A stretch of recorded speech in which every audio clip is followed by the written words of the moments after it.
Muntik na akong mapaalis sa sarili kong tahanan hanggang sa Dear 8 Vine. Meron akong confession, isang kaganapan sa buhay ko, na akala ko ay hindi ko malalampasan. Itago niyo na lang ako sa pangalang Mika. Kasal ako Ate Vine, ngunit sa kasawiang palad, 15 years lang kami nagsama at nagkahiwalay din. Dahil sumakabilang bahay siya. Nag-abroad ako noon. Dahil nga wala naman kaming anak, ewan ko rin ba kung bakit hindi kami nagkaanak. May maayos naman siyang trabaho at ako ay pinayagan niya na mag-ibang bansa. Sa unang kontrata ko ay nakabili na kami ng bahay.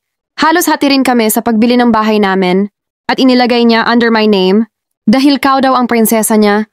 Grabe, ang sweet ng asawa ko noon. Nakakakilig din sa sumunod na kontrata ko. Nagbakasyon ako. Doon pa lang marami na akong nasasagap na chismis. Meron daw inuuwing babae ang asawa ko dito sa bahay namin. Alman nyo naman ang lalaki. Hindi alamin yan kung walang ebidensya. Puro tanggi lang yan. Kaya nang pagbalik ko sa ibang bansa, hindi na nawala ang kutob ko. Kapag nagtatanong ako sa mga kaanak niya, wala naman silang alam dahil malayo ang bahay nila sa bahay namin. Kaya naisip ko na tama na ang 4 na taon kasi wala din naman kaming anak. Hindi ko need ng maraming pera. Sa loob ng 2 taon, napansin ko na rin na may mali. Dahil mamalimit na hindi ko siya makontak paggabi, tiniis ko yon. Hanggang sa sumapit ang pag-uwi ko, hindi ko ipinaalam sa kanya. Kaya huling-huli ko siya sa akto. Meron nga siyang inuuwing babae sa bahay namin. Nagmasakit pa ay barkada namin. Naging kaklase ko pa ng kolehiyo. Sa galit ko pinalayas ko sila at sa akin napunta ang bahay dahil sinabi ko sa asawa ko, kung hahabulin pa niya ang bahay, sa magsasampa ako ng kaso, hinarap kong mag-isa ang buhay sa Pinas. Matagal bago ako naka-move on. Makalipas ng ilang taon, okay na ako. Hindi naman nawala ang komunikasyon ko sa pamilya ng asawa ko, lalo na sa nanay nito at kapatid na babae. Naging close din kasi kami ni Ate Bea. Marami din kaming pinagsamahan noon. Isang araw nakiusap sa akin si Ate Bea. Kung pwede daw na sa bahay ko muna sila tumira, dahil mag-isa lang naman ako, pansamantala lang daw. Kasama asawa niya at yung isang anak niya, at ang biyanan kong babae sa unang linggo, napansin ko na malimit silang manood ng TV, laging bukas ang electricity, pati aircon nagbubukas din sila sa araw kapag sobrang init. Hinayaan ko kasi akala ko magbibigay sila ng pangbayad ng kuryente. Kaya nang dumating ang bill, sobrang laki sa dati.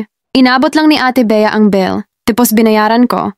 Ako rin ang namimili ng food sa bahay. Sila, luto lang ng luto. Sumapit ang 3 buwan na ganito ang sitwasyon ko sa pamilya ng ex ko. Kaya nagsalita na ako dahil paubos na ang savings ko. Sinabi ko kay Ate Bea na mag-share sa kuryente. Sagot niya sa akin, bakit ako mag-share? Bahay mo ito.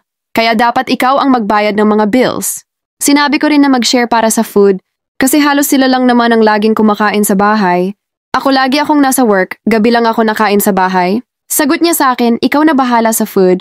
Kami naman ang tagaluto mo. Kami rin ni nanay ang naglilinis ng bahay mo. Nagulat ako sa sinabi ni Ate Bea. Kaya nang sumunod na buwan, hindi na ako nagbayad ng mga bill. Kuryente, tubig, internet. Hindi na rin ako nag-grocery. Sa labas na lang ako kumakain. At pag dumarating ako sa bahay, diretso ako sa aking kwarto para matulog. 2 linggo pa ang lumipas. Naputulan kami ng kuryente. Wala nang ilaw, walang internet, wala na ring tubig. Dahil sa sobrang init sa bahay, akala ko sa pangyayaring iyon ay aalis na sila sa bahay ko pero hindi.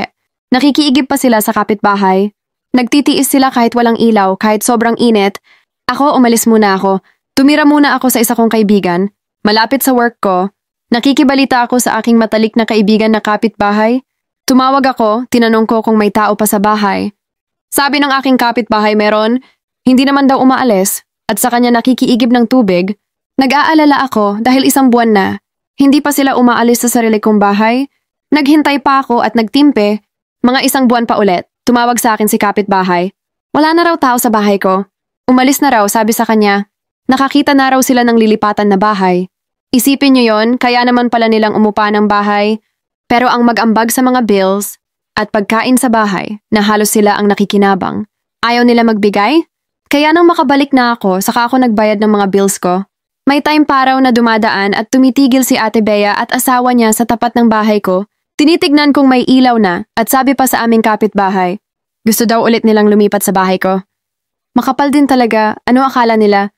Tanga pa rin ako, hindi na mahirap maging mabait dahil inaabuso lang nila at hindi pinapahalagahan. Kaya kung sakaling magsabi ulit sila sa akin, hinding-hindi na ako papayag na tumira sila sa bahay ko